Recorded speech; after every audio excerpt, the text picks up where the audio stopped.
Alright, this video today is basically an overview of the entire course for the year, something to maybe give you the big picture about what we're going to be looking at this year and kind of how to get from here to there in the easiest manner.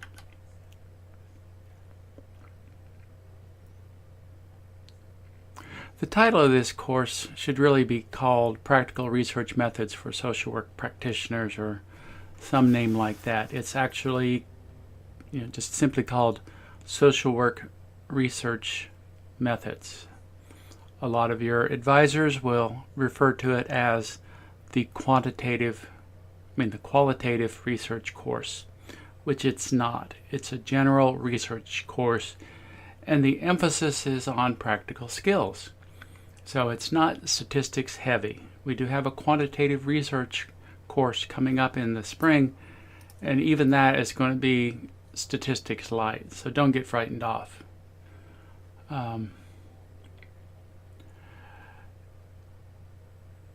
Masters of Social Workers, they need to be able to have a few research skills in their toolkit. Primarily, they need to be able to know what is effective practice and what is not effective practice. And we determine that by a number of different ways. We do that by program evaluation, evaluating our programs and our practices on a case-by-case level. So we need to know how to do that. We also need to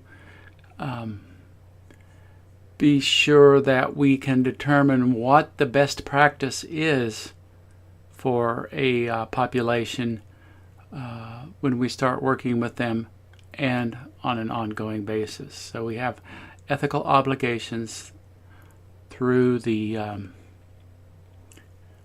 Council on Social Work Education and the National Association of Social Workers, which are articulated in those NASW Code of Ethics.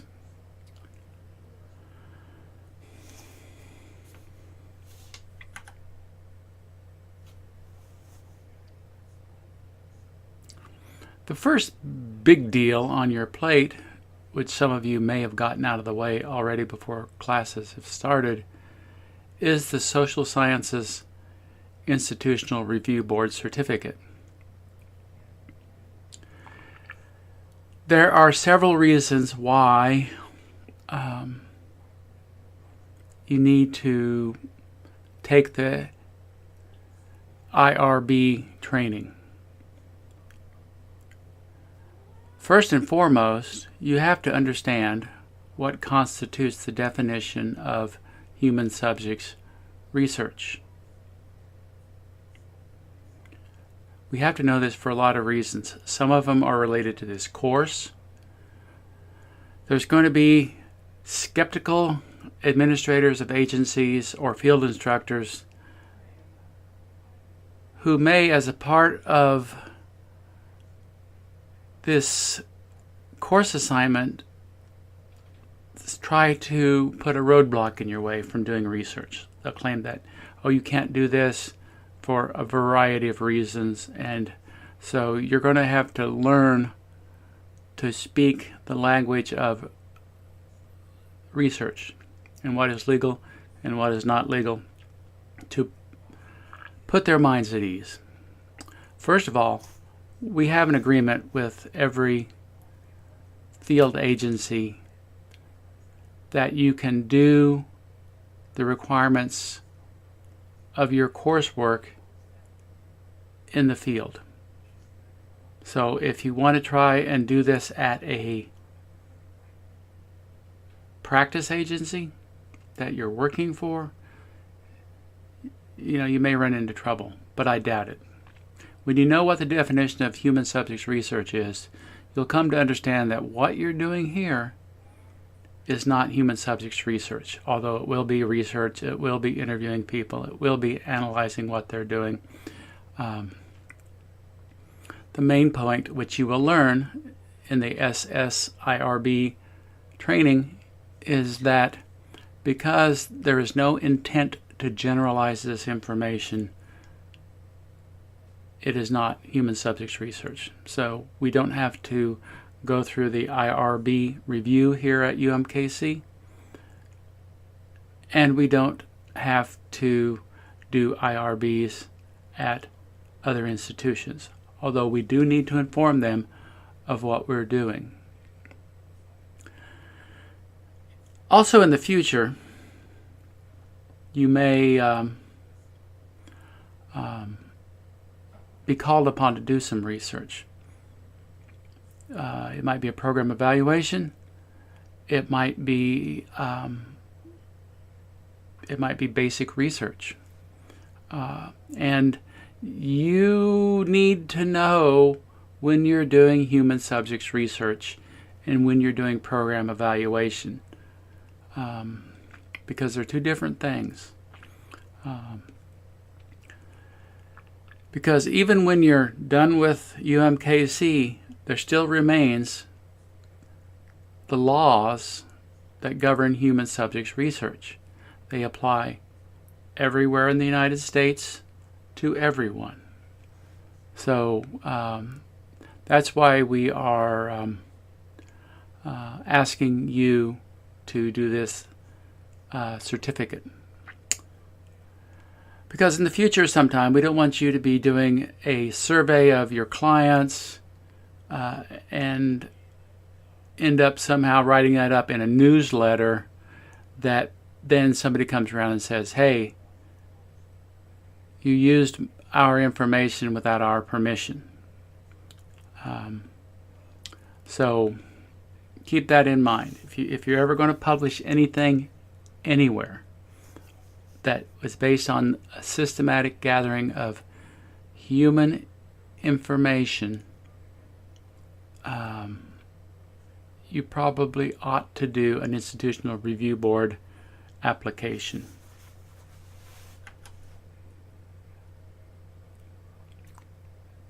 So, one way to look at an overview of the course is to kind of reverse engineer it. So, let's start with the final assignment, which really contains two parts. There's a multidimensional best practices report, which is oral, and it's 5% of your final grade. And then the multidimensional best practice report, which is a formal written research report, which is 20% of the final grade. So in total, we've got 25% on that final assignment. So that's a big part of this course. Let's break it down a little bit.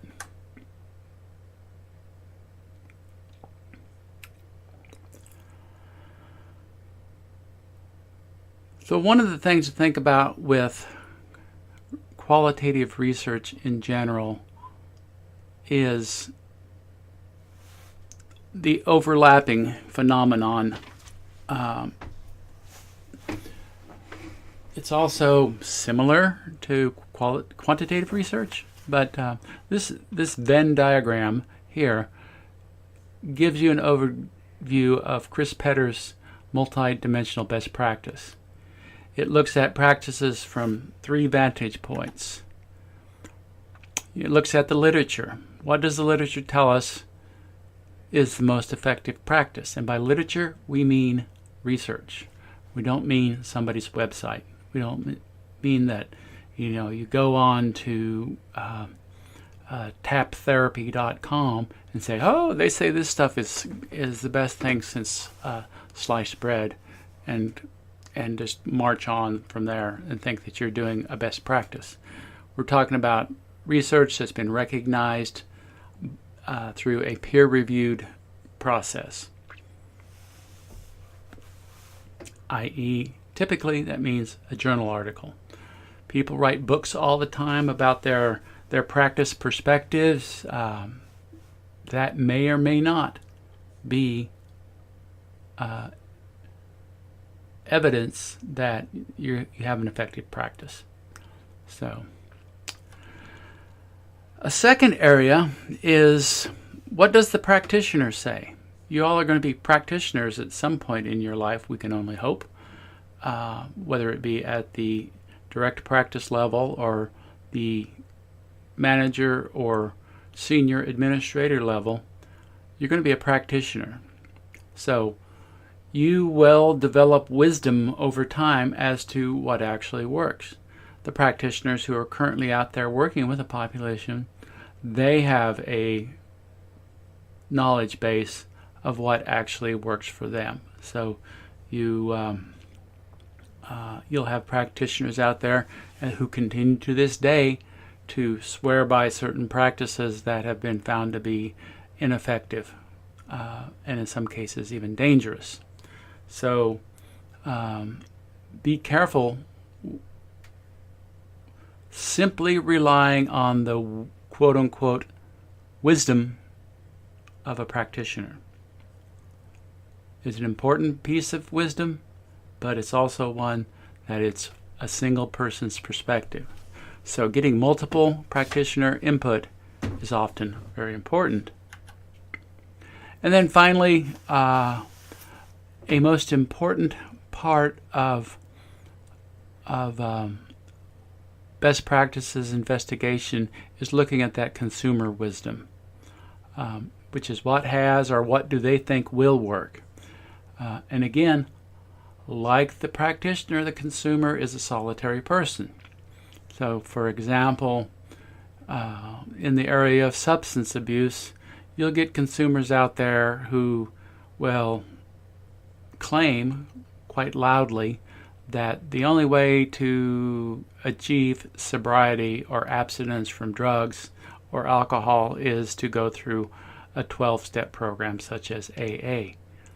Well, there are a lot of different programs out there for substance abuse, and there's a fair amount of research on those different ones. So yeah, one consumer might say this, another consumer say, I just had to quit, and that's all I had to do. Or I started going to church, or I went through cognitive behavioral therapy for substance abuse, or I went through family therapy for substance abuse. Because there's a number of practices out there that focus on substance abuse that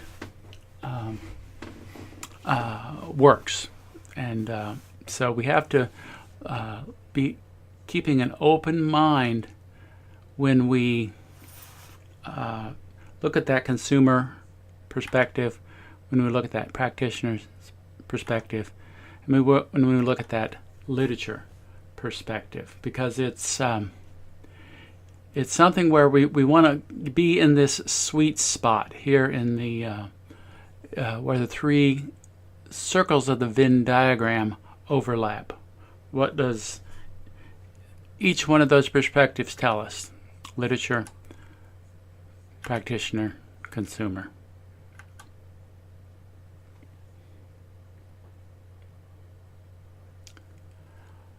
The next assignment that will be coming up after the SSIRB assignment will be the literature review. So this is really going to be your first foray into understanding what the best practices are for a specific social problem with a specific population.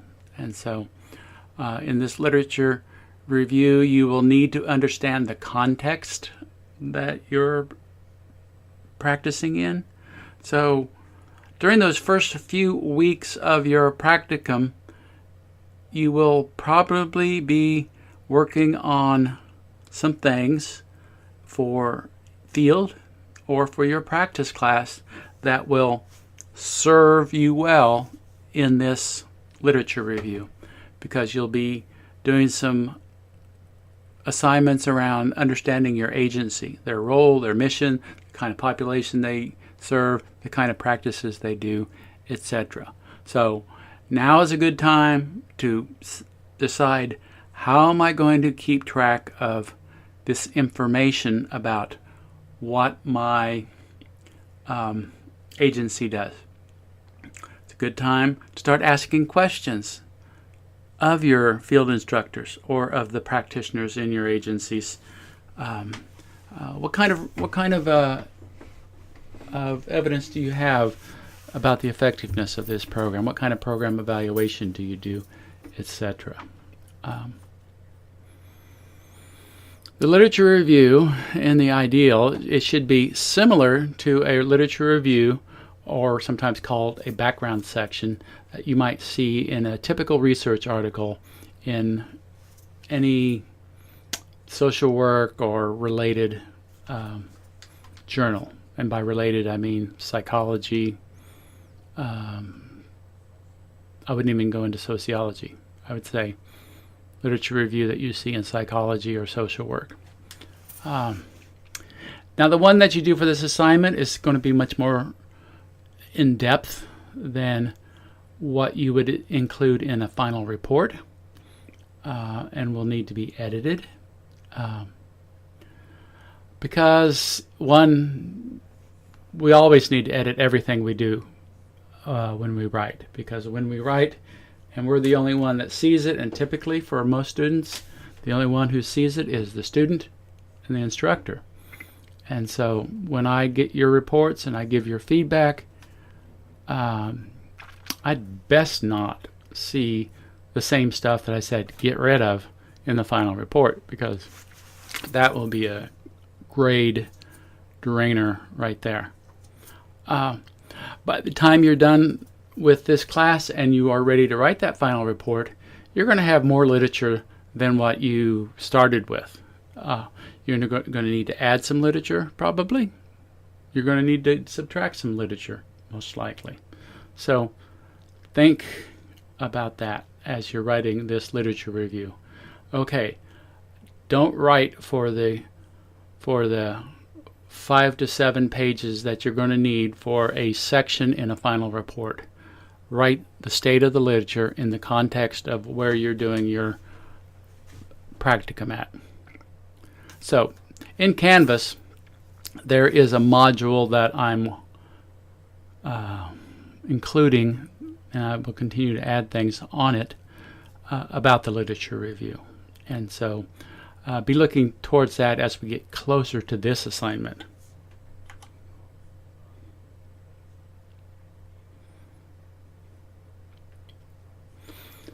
The assignment that follows the literature review is the research method report. This is a assignment that will serve as work towards the final research report.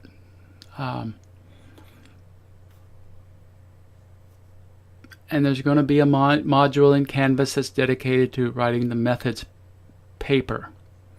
And it will include some information about your methods section. So essentially what we will be looking for here is, what am I going to do to get from I know very little about this topic to, well, I'm not a complete expert, but I really know my stuff in 15 weeks, which is where you should be.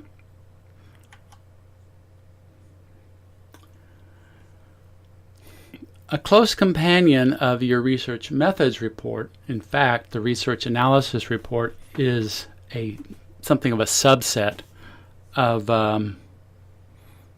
your research methods, but it's broken up into two separate assignments because they're a little different. And so once you understand that you are going to qualitatively analyze your data that you've talked about in your research methods report, Here in the research analysis report, you're going to specify exactly how you do that.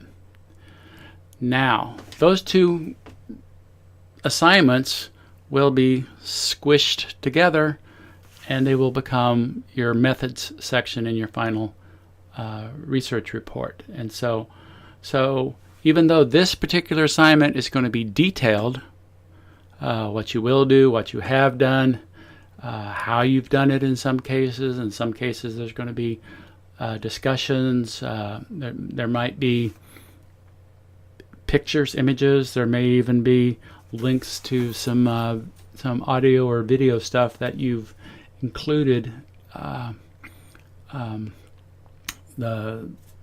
It's wide open. But the two of those, when they get pared down and put in the final research report, they're only going to be 3 pages max. So think about that when you think about these two assignments. Okay, I can write, but I'm going to have to capture it all in a very small section.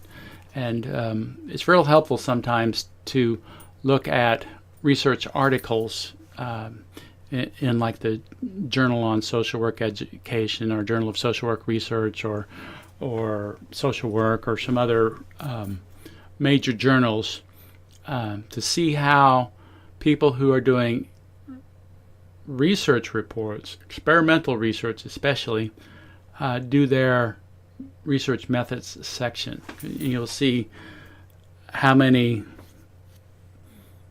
broad statements they say about their process that are necessarily broad because of the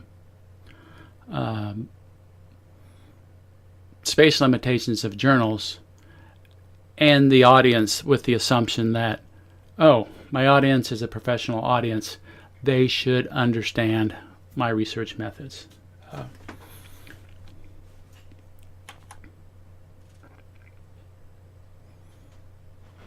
So,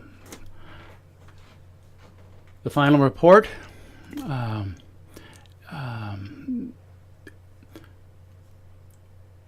We have a professional responsibility articulated through our Code of Ethics to transmit the findings of our research to our peers. And it is an important part of the knowledge generation process. So, this is a training for a professional. You're in a professional program.